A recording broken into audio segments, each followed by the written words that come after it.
जानते हैं देश और दुनिया के सिलेक्टेड काम की और महत्वपूर्ण 20 बड़ी खबरों को। पर अभी तक आपने इस वीडियो को लाइक नहीं किया है तो फटाफट लाइक कर ले, लाल बटन दबाकर चैनल को सब्सक्राइब कर ले और साथ में बेल आइकन पे प्रेस कर ले और वीडियो को ज्यादा से ज्यादा शेयर करे। तो चलिए बढ़ते हैं खबरों की ओर। देश में मंगलवार को ईद का त्योहार धूमधाम से मनाया गया है, लेकिन इस दौरान जम्मू कश्मीर में फिर पत्थरबाजी की घटना सामने आई है। जम्मू कश्मीर के अनंतनाग में स्थित एक मस्जिद के बाहर सुरक्षा बलों के जवान पर पत्थरबाजी की गई है। बताया जा रहा है कि यह पत्थरबाजी नमाज के बाद की गई है। बताया जा रहा है कि अनंतनाग में मंगलवार को मस्जिद में ईद की नमाज अदा होने के बाद कुछ प्रदर्शनकारी सड़क पर आ गए थे और कश्मीर को लेकर नारेबाजी की जा रही थी। इसी दौरान असामाजिक तत्वों की ओर से सुरक्षा बलों को निशाना बनाकर पत्थरबाजी की गई है। हालांकि जानकारी सामने आ रही कि हालात अब नियंत्रण में है। इसके साथ इलाके में सुरक्षा बढ़ा दी गई है। बता दें कि देश में ईद के त्योहार पर राजस्थान में भी दो समुदाय के बीच झड़प देखी गई है। सोमवार रात जोधपुर के जलोरेटी गेट पर दो गुट आमने सामने आ गए थे। इसके बाद रात में पत्थरबाजी की घटना सामने आई थी। पुलिस ने मौके पर पहुंचकर मामला संभाला था। वहीं मंगलवार को सुबह ईद की नमाज के बाद इलाके में फिर स्थिति खराब हो गई थी। भीड़ ने पुलिस पर पथराव किया था, जिसके बाद पुलिस को आंसू गैस के गोले दागने के साथ ही लाठी चार्ज भी करना पड़ा था।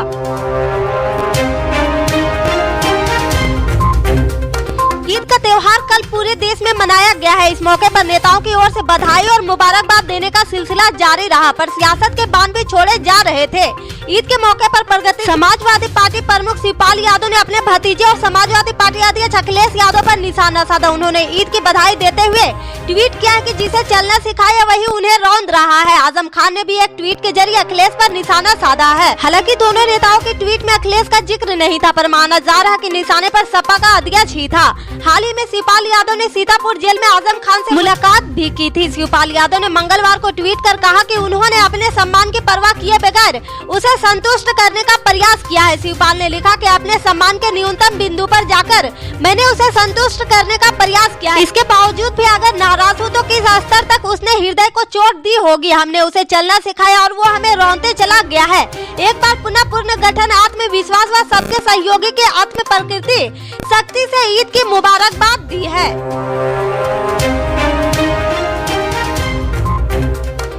कर्नाटक विधान परिषद के सभापति बसवराज हैराती ने मंगलवार को यहां केंद्रीय गृह मंत्री अमित शाह से मुलाकात की और कहा कि वह जल्द ही भाजपा में शामिल होंगे। हैराती को आगामी विधान परिषद चुनाव में पश्चिम शिक्षक निर्वाचन क्षेत्र से भाजपा की ओर से उम्मीदवार बनाए जाने की संभावना है। बैठक के दौरान मुख्यमंत्री बसवराज, केंद्रीय मंत्री प्रहलाद जोशी, पूर्व मुख्यमंत्री जगदीश शेट्टर और मंत्री कोटा श्रीनिवासी पुजारी भी इस दौरान उपस्थित थे। पुजारी विधान परिषद में सदन के नेता भी हैं। हैराती ने कहा कि मैं विधान परिषद के सभापति के रूप में जल्द ही इस्तीफा दे दूंगा। उसके बाद एक तारीख तय की जाएगी और मैं आगामी चुनाव भाजपा के टिकट पर लड़ूंगा। शाह ने पार्टी में शामिल होने के मेरे फैसले पर खुशी व्यक्त की और कहा कि मेरे जैसे लोगों के शामिल होने से पार्टी को फायदा होगा।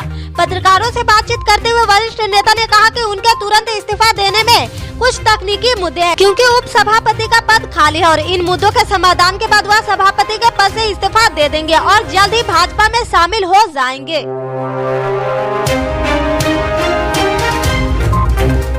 महाराष्ट्र में लाउड स्पीकर विवाद काफी तूल पकड़ता जा रहा। मुख्यमंत्री उद्धव ठाकरे ने पुलिस को राज्य में कानून व्यवस्था बनाए रखने के लिए किसी की अनुमति का इंतजार न करने का निर्देश दिया है। गृह मंत्री दिलीप वालसे पाटिल के साथ हुए बैठक के दौरान सीएम उद्धव ठाकरे ने राज्य में कानून व्यवस्था के हालात की समीक्षा की है।